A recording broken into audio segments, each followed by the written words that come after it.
Alrighty guys, coming in hot with the first of the Azshara Eternal Palace Mythic boss guides. We got Abyssal Commander Sivara.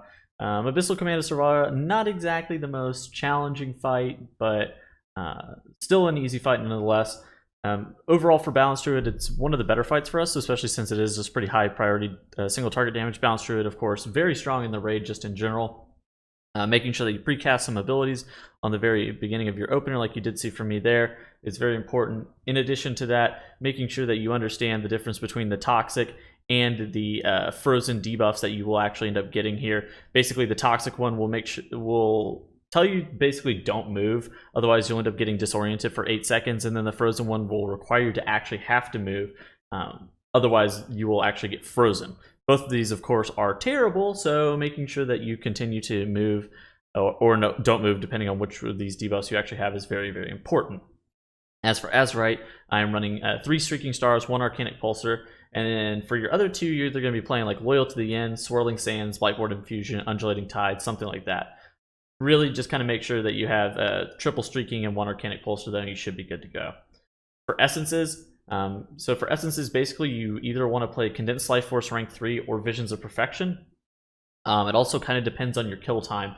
Visions of Perfection for kill times that are like shorter than 320-ish, 315-ish. You actually see me here. I actually end up getting a pretty unfortunate kill time relative to when my cooldowns end up coming back up and whatever else. So it's going to be very interesting. So basically you should be looking to try to play around those things. But Visions of Perfection or Condensed Life Force 100%.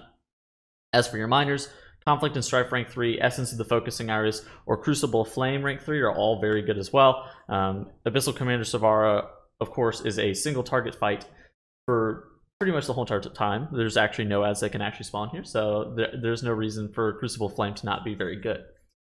So those are the Essence choices that you should really be looking to play. For talents, pretty straightforward. Nature's Balance, Wild Charge, Restoration Affinity, Typhoon, and then you can either play Incarn or Star-Lord. It kind of depends on your kill time. For the most part, though, you should probably be looking to play Star-Lord, Stellar Flare, and then Shooting Stars. Not really anything too interesting here. Those are kind of cookie-cutter talents that are going to be able to get you through here. So some general tips for this fight. You should use Wild Charge to cross the room quickly. I actually like starting on one side of the room or the other, and just kind of standing there at the very beginning, and then if I do have to swap across the room, I can just use a Wild Charge to quickly cross. Make sure that you end up using Barkskin with the mixture. You can honestly probably just Barkskin on cooldown, you'll actually end up being okay. You should be resetting your debuff on 6 stacks. You actually saw that on screen there just a couple seconds ago. I dipped into the Frost whenever I did have that Toxic debuff, and then basically with that, it ended up proccing my mixture, which ends up being nice. You can actually see on screen right there, I do have a weak aura that's swirling around my character that's telling me to basically that I need to move with the Frost debuff, otherwise I'm going to end up getting frozen for prolonged periods of time. So that's always a nice thing as well. The boss was only at like 20% health, so I didn't actually jump across the room as I probably should have, but at the end of the day, it's going to be okay just because the boss was so low. Overall, there's not too much to min-max about Abyssal Commander Sivara. Making sure that you actually do end up getting...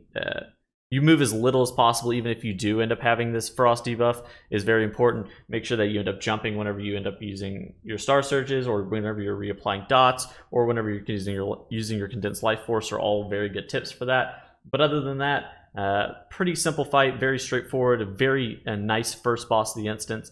And this is going to conclude my boss by boss guide.